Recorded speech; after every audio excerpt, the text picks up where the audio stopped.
Yes, sir.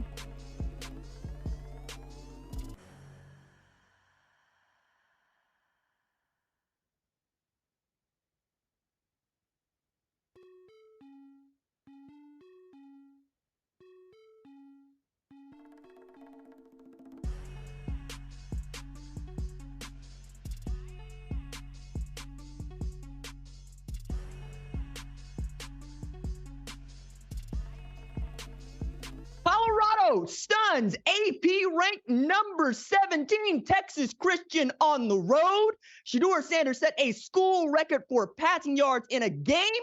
Travis Hunter laid down a gauntlet for the Heisman Trophy, and that is even before we get to my favorite part, which is Coach Prime getting it in. Let's go. It's the #1 college football show.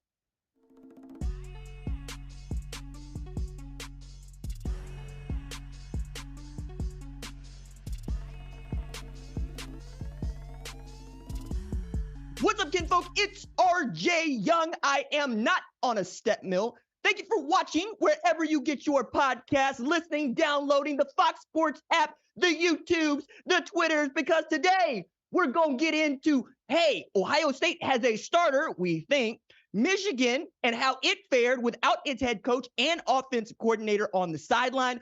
Oklahoma had a statement win where it put up 73 points, but that's not even the most impressive statistic of the day. And two, count them, two Power 5 programs putting money in the bag. But first, Coach Prime has kept his receipts. We told you we coming. We told you we coming. You thought we was joking. And guess what? We keep receipts. God bless you, America. And I keep my receipts too. Now, I'm not going to lie. When I saw how the peoples was getting after us, for me ranking Colorado number 20 in my preseason poll, I had to ask, what is it that y'all think that I see that you don't see? What is it about Deion Sanders and Coach Prime at Colorado that has led you to believe that somehow they're going to come out here and not lose, but get boat raced by Texas Christian? Now, what you're looking at is a 45-42 win on the road against the national title runner-up. And there's so much to pull from in this game. But I'm going to start with QB1, the guy that I have been telling you week in and week out is one of the 3 best quarterbacks, regardless of division in the sport last year, because he was putting up numbers that only Caleb Williams, who has the Heisman Trophy, and C.J. Stroud, who was the number 2 overall pick in the NFL draft, had put up last year, and he did it Jackson State. And then today, it's not just that he threw for 510 yards, it's that he was 38 of 47 in doing so, which means he completed 81% of his passes. 81% and over 5 bills, what Michigan could not do last year in the Fiesta Bowl. And that's just one aspect of what made this game outstanding for Colorado. The second that we have to get to is Travis Hunter announcing himself like we have never seen a two-way player announce himself in the 21st century. You really got to take it back to Charles Woodson for the last time that people were talking about talking about a player like Travis Hunter the way that they did today. 11 receptions for 119 receiving yards and an interception, and played over 110 snaps. I saw a snap count as high as 129. For perspective here, again, we're going to talk about it a little bit later, Ohio State and Indiana combined for just 56 offensive snaps in the first half, and yet the question was not, can Travis Hunter play? It's, can he keep up this level of productivity for the rest of the game? And that's exactly what he did on some big third down plays. He came up huge. On when they had to have an interception in the end zone, he came up huge. He actually had, he nearly had 2 that really fell into his hands. And he's running routes, right? That's what he did all day. He ran routes with the offensive side of the ball, and he ran routes on the defensive side of the ball. Nothing about what he was doing was taking time off. I was really impressed with him and Shedeur Sanders, but those are 2 known commodities. Guys that announced themselves during this game are also Jimmy Horn, who also had 11 catches and over 100 yards. Dylan Edwards had 159 total yards and 4 touchdowns. Now, the thing that impressed me most about him is, as a true freshman, It's not just that they trust him to make plays. It's that he fumbled the football. TCU picked that ball up when he got points off of it. And what's that man do but come back and make a big play and take it to the house and get the game-winning score on really what was a game that was up for grabs, really, right? We're talking about a true freshman who has set a high mark that he wants to hit. He wants to be an All-American. And after today, you could see how that could be the case. Jimmy Horn, my goodness, Dylan Edwards, and then we're talking about Xavier Weaver, all guys that showed themselves to be huge, but none more than the offensive line. The question that many people had asked, and the one that I was most likely to field because it was coming from a nice place, is, RJ, I understand that you feel great about Coach Prime. Who doesn't? I understand that you feel great about Shedeur Sanders, even though many people don't. We all know that Travis Hunter is one of the better football players in the sport. But that offensive line, dog, are they going to be able to keep Shedeur Sanders upright to do what he knows how to do in the pocket? They did that and then some. The thing I need to point out to you, and the thing that you need to point out at church tomorrow, is that 3 of the 5 offensive linemen who started for Colorado today are grad transfers. One of those guys, right, is also an upperclassman and one of just 3 starters that Coach Prime kept in the revamp of the roster playing at that guard spot. So they only had 1 underclassman on the offensive line, 4 upperclassmen on the offensive line, and it had its problems, right? We had false starts that you shouldn't have had. We had a snap infraction, which basically means the center doesn't know the snap count, right? And yet and still, they were able to put together the kind of offense that was explosive, that gave Shedeur Sanders time to be great, that gave Travis Hunter time to find windows, that gave Jimmy Horn time to find windows. It's one thing to throw 510 yards, another thing to keep your quarterback upright long enough to do such a thing, okay? So the offense in and of itself putting up 45 points, you can see why I had Sean Lewis as an early contender for the Broyles Award, which goes to the top assistant in college football, for which I have a vote this year, very much invested, and they put up 45 points today. That's nothing to sneeze at, and they did it against an AP-ranked college football program, and what was the number 15 team in my preseason ranking. So that was a number 20 versus number 15 matchup for me, and it was a non-ranked to a number 17 for literally everybody else, all right? When we're talking about Colorado, we have to talk about them being on their same timeline, because one of the things that you can take from this win is that Colorado, like USC last year and like Texas Christian last year, proved you don't need a 4-year cycle to get good, son. You can do it in an offseason if you are relentless in recruiting the portal. The same program that Prime used at Jackson State is the one he laid over the top of Colorado. He needed 40% grad transfers, 40% transfers, and 20% high school freshmen. That is what they did. And if you look at the 2 deep, it is littered with grad transfers. It is littered with guys that got their degrees elsewhere. It's littered with guys that aren't going to be stuck on your scholarship books after the year if you don't need them to be.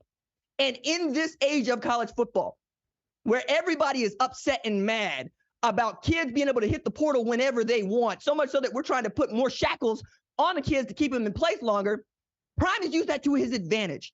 And a program that went 1-11 last year is already 1-0 this year. Hello?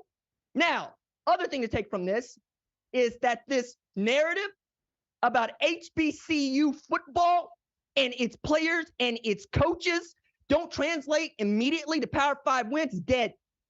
Colorado murdered it today on the road against the national title runner-up in a dogfight. From the outset, they said it doesn't matter where we play ball. It matters that we can ball, all right?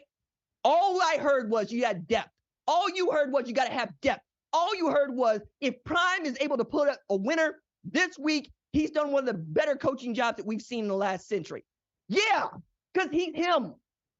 Again, I rank them not just because it's Prime. I rank them in part because of what other programs like his have done under similar circumstances. Lincoln Riley goes from Oklahoma to SC. SC's 4-8 in 2021. But they ranked number 14 in the Associated Press preseason poll last year because he had done what Prime had done, bring in a top quarterback, overhaul the roster, bring in outstanding coaches, and get straight to work winning football games. Now, it's difficult to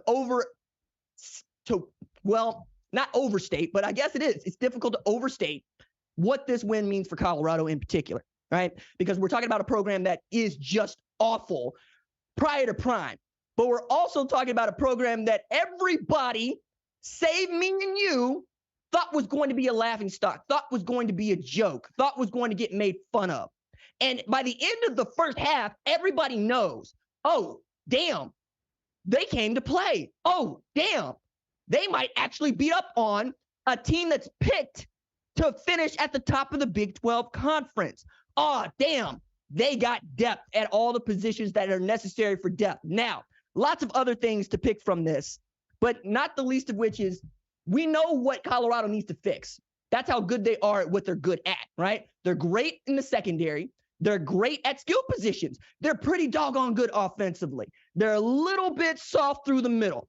We saw that because Trey Sanders and Imani Bailey were basically running roughshod through the middle of the front seven whenever there was a crease.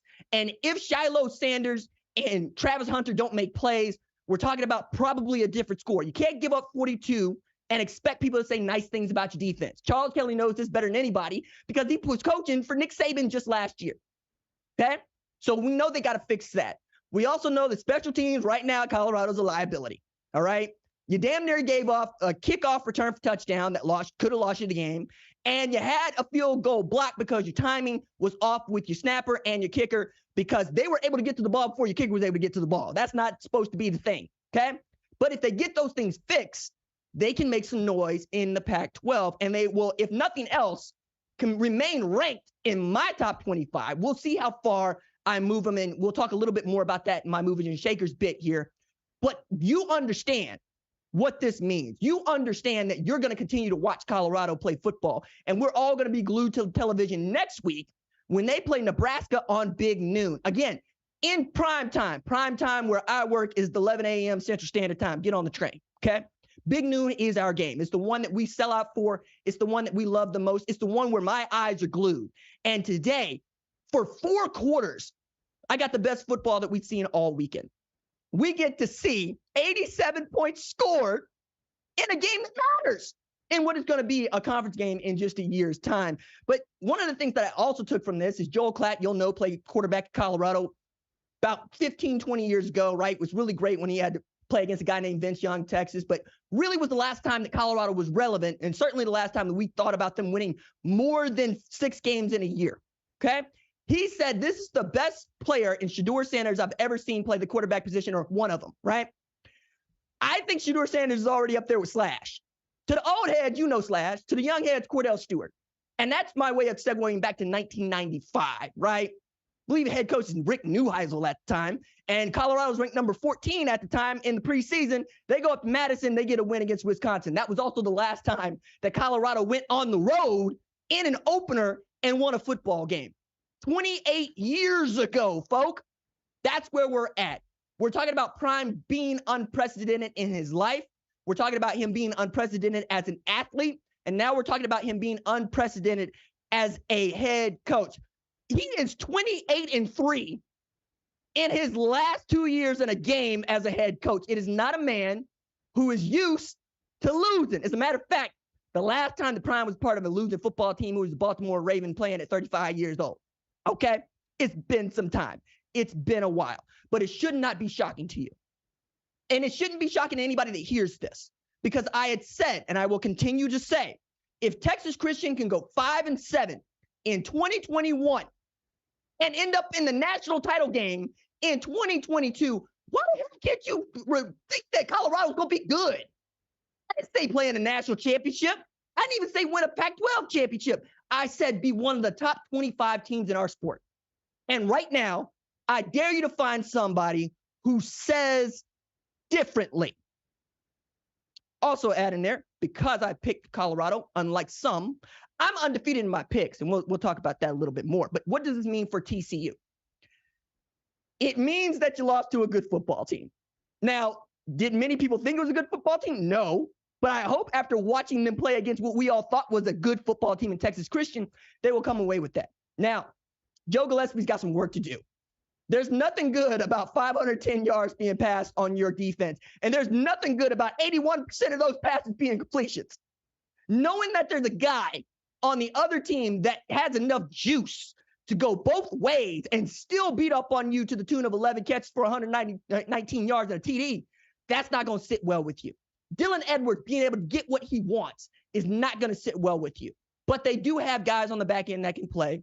And I think that Texas Christian is going to purport themselves like a team that played in the Big 12 championship game last year. I don't think this is a failing of Texas Christian. Matter of fact, I'm telling y'all, for those of y'all that saw this game and immediately tried to fix your lips to say, maybe Texas Christian ain't that good. Maybe Texas Christian is bad. You weren't telling that damn lie yesterday. And remember, you got to go to church tomorrow. So don't do nothing today. You got to repent for tomorrow, okay? Just say Colorado's a good football team who beat a good football team and leave it there. Only receipts that I'm going to keep are the ones for which y'all will lob it at me. And there's so many of y'all. So many of them that were lobbing it at us for picking Colorado. But Texas Christian, Trey Sanders back there, a battering ram. Really love watching that guy score touchdowns. As hard as it is for Texas Christian fans to believe at this point, nobody's rooting more for Trey Sanders on that team than me. I have been in on that dude since he was a high school recruit, and he has battled back, and now he's big and he's strong, and they trust him to go power into the end zone, and that was great to see. Jared Wiley might end up being an all Big 12 tight end. He could get anything he wanted in the middle of that defense. He was a matchup nightmare. There was nothing that they were going to do to be able to stop Jared Wiley, so much so that I'm going, Chandler, at some point, I'd just be throwing it up to 6'7", 250, dog. Like, Colorado didn't have nothing they could do with them, and I think that's going to be consistent for Jared Wiley. I think JoJo Earl is going to come on in a big way. And Monty Bailey showed out. Chandler Morris is still a dude. He can play. I think that as they get a little bit more interested in their run game, Kendall Briles, yeah, Texas Christian is going to put up another 42 points, and they're going to be a tough out. This is not a coffin nail for Texas Christian. It's going to hurt them in the rankings coming in week 2, but we still got 11 regular season games for them to play, and I expect them to be in the hunt in the Big 12 title race. All right, let's shut the door right now on Colorado and Texas Christian to pick it up just a little bit later in the show as we talk about rankings. Next on the docket for us, number 3, Ohio State gets a workmanlike win against Indiana 23-3. Now, going into this game, all of our eyes were on Ohio State and its quarterback position. While Indiana's a Big Ten East team, they've been 6-18 over the last 2 years. So what we're really interested in is, does Kyle McCord or Devin Brown purport himself to be the starter in this game?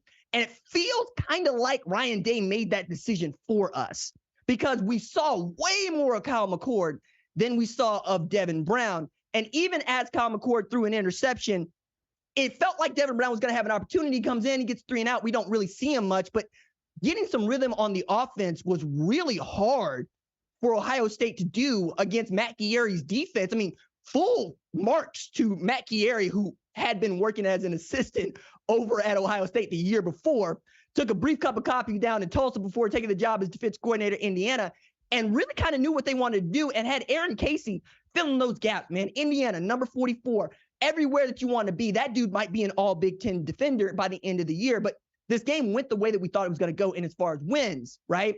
We thought Ohio State was going to win. But does Ohio State look like the kind of team that can win a Big Ten championship? Not right now. That was my thought. They still got some work to do, and they got time to work it out, right? They got one more game before they got to play against what I think is going to be their first test against Notre Dame. We'll probably get some more definitive answers on the quarterback, but I got to wonder what Devin Brown was thinking on the sideline about, I thought I was going to play this, and he did. Was he playing enough? Did Kyle McCord show enough? Did Kyle McCord's relationship with the receivers, in particular Marvin Harrison Jr., show enough? I mean, felt like he and Cade Stover had some things going on, but Travion Henderson having a hard time running on that defense. Julian Fleming showed flashes of who he is. Emeka Egbuka still is that guy, but they're still figuring it out on the offensive line too, right? You lose the kind of tackles that they did. You're trying to replace the kind of talent that they are. Yeah, you're probably going to try look a little rough as you go into week 1, no matter who it is. This week is an Indiana team that prided itself on defense. We will see if Ohio State continues to progress in a positive manner going into week 2. I don't think this is really going to change their ranking for me, because Ohio State on talent is really, really great, and they passed your eye test. I just want to see them be a little bit more polished. Another Big Ten East team that we are following very, very closely, number 2 Michigan beats East Carolina 30-3. What is significant about this game isn't just that J.J. McCarthy showed up in a free Harbaugh shirt, which is funny. I don't care who you are. I like seeing that. It's that they were able to get this win without Harbaugh and offensive coordinator Sharon Moore in the box or on the sideline, right? That means that the kids really do a great job of playing for each other. This is a lesson I learned from last year. Coaches matter only so much. Like, we want to really talk about what coaches do as far as an attitude for a program, but when it comes to playing X's and O's, that's players. I mean, we saw that with Colorado, Texas Christian. We saw it with Michigan last year and the year before. It doesn't matter who the coordinators are for them if they believe in what they're doing. J.J. McCarthy is your guy. Blake Corum is a dude. Donovan Edwards is a dude. Roman Wilson is a dude. And that's before we get to Jesse Minter getting his first win as an acting head coach and defensive coordinator. I can't think of many defensive coaches who call the plays as a head coach, but he succeeded in doing that in a win against a G5 opponent that is not an easy team to beat up on in East Carolina, as much as people want to believe that. Yes, Michigan should have won this game by 27, but that they did and they took care of business says more about the program and where it is situated than anything else, and that is in a position to be a 3-time Big Ten champion, which means right now it feels like we're talking about Michigan being able to beat up on Ohio State 3 times in a row for the first time since the 90s. Now, a lot of football between now and Thanksgiving weekend when the game happens, but based on what we have seen today, which is all we have right now, and this is what we're going to evaluate, Michigan still looks like the better team. Finishing this out, J.J. McCarthy went 26 of 30 for 280 yards with 3 TDs, 0 picks. And Michigan opened in a train formation, putting fours in the air in honor of Jim Harbaugh. Hey, man, if nothing else, I will say this about Jim Harbaugh. His kids, his players absolutely love him. As unorthodox as we can think that dude is, and as kind of cheesy from time to time he looks, Mr. King Khakis, the guys in that locker room will run through brick walls for him, and that matters more to me than anything else. If the kids believe in you, I believe in you. Because my first thought is, what do the kids want and how do the kids feel about what they're doing? Obviously, the kiddos in Ann Arbor feel real good about their head coach being Jim Harbaugh. All right, let's go back to the Big 12, where my Oklahoma Sooners, number 20 in the Associated Press poll, put it on them Arkansas State Red Wolves 73. Hold up. 73 to 0. Holy smokes, guys. All right. I went into this giving my picks, for which I'm 4-0, might be 5-0. We'll see how Florida State LSU goes. And I said, hey, man, what I need from Oklahoma is to put goose eggs up. Giving up 30 a game last year, 461 yards of offense, can't happen. Not anything associated with Brent Venables. It can't happen. And they took that to heart. I was so proud, not for the 28 they scored in the first quarter, not for the 45 they scored by halftime, and not for the 73 they had with 9:43 left in the fourth quarter, but with, no. You will not get into the end zone, and you will not kick a ball through those uprights. We will not allow it. Danny Stutzman leading that defense in what is the first scoreless affair of his tenure at Oklahoma, and it feels like the Sooners have something. Now, I was on this train last year when Oklahoma starts 3-0 and then ran into Big 12 play and something else entirely happened. So I don't want to get too far. And what do white folks say? Over my skis. I don't go skiing, so I think that's what they say. But I do want to say, when you put up 642 yards of offense, when your quarterback can go for 323 and 3 TDs in the first half, and your defense can stop a G5 opponent from scoring, hell, it's hard to feel bad about that. It's hard not to get just a little bit of pride back, right? Circling OU Texas on the calendar, feeling like you got something that you got to prove after 49-0, feeling like you can't wait to get to that first Saturday in October because somebody deserves a whooping. Yeah, I'm right there for it. Statement win with the goose egg in the column, in the score column for the Red Wolves. Butch Jones, brick by brick, over there taking a knee because he's taking too many bricks from them Oklahoma Sooners. Let's go. All right, let's go to big movers and shakers in the rankings. Nothing definitive here because I still want to watch Florida State LSU, the only ranked matchup of the weekend, which goes on tomorrow, right? But Colorado, they're going to move up. TCU, they're going to move down. That's how wins and losses work, okay?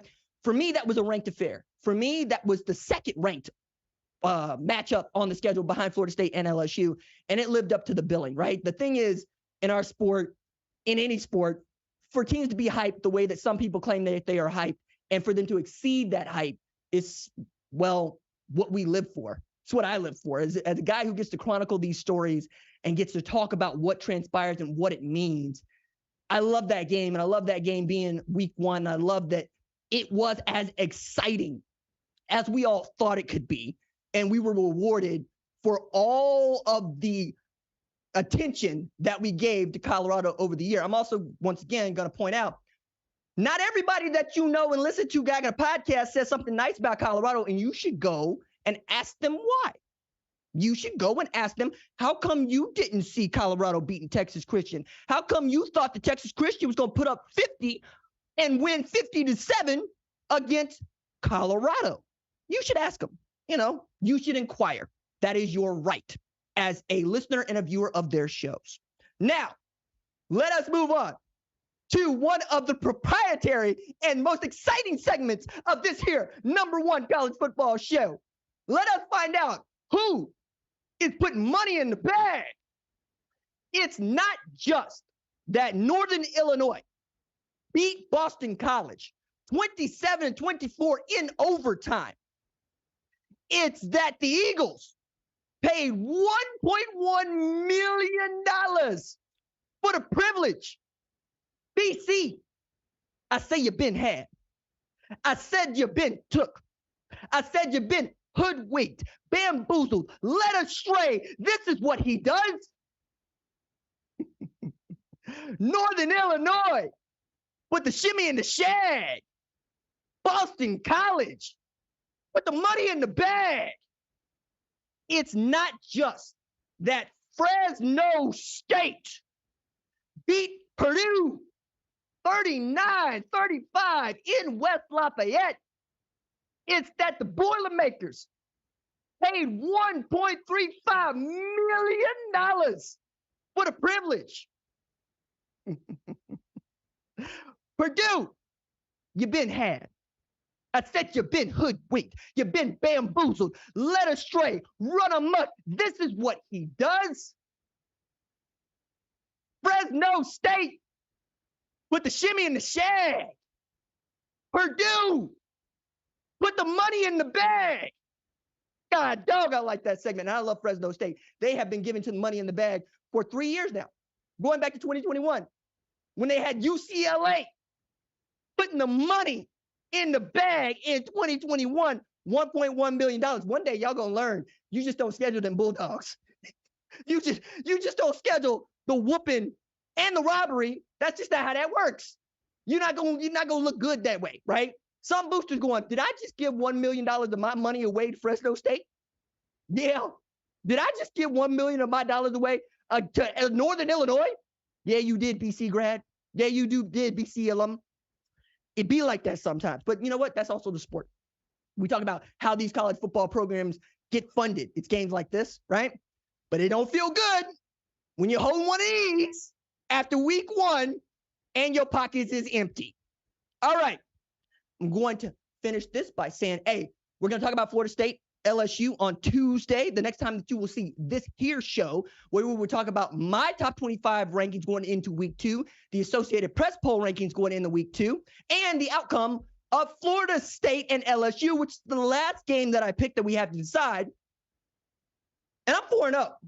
I feel good about going 5-0, Florida State. I said I feel good about going 5-0, Florida State. Mike Norvell. Come on now, be a friend to the show. Go take care of business. Go do what we thought you was going to do in the ACC. All right. That is going to do it for this live episode of the #1 college football show, recapping week 1. My thanks as always to our lead producer, Tyler Wojak. Our senior producer is Catherine Donnelly. Our assistant producer is Kiara Santana. Our director is Dave Gross Sable. On the ones and twos, we got Niles Owen, Big Dad Energy in the house. Our social media maven is Javion Duncan. Our leads of screening are Jack Coakley and Torrin Westfall. I'm the host, RJ. We will see y'all on Tuesday. Deuces.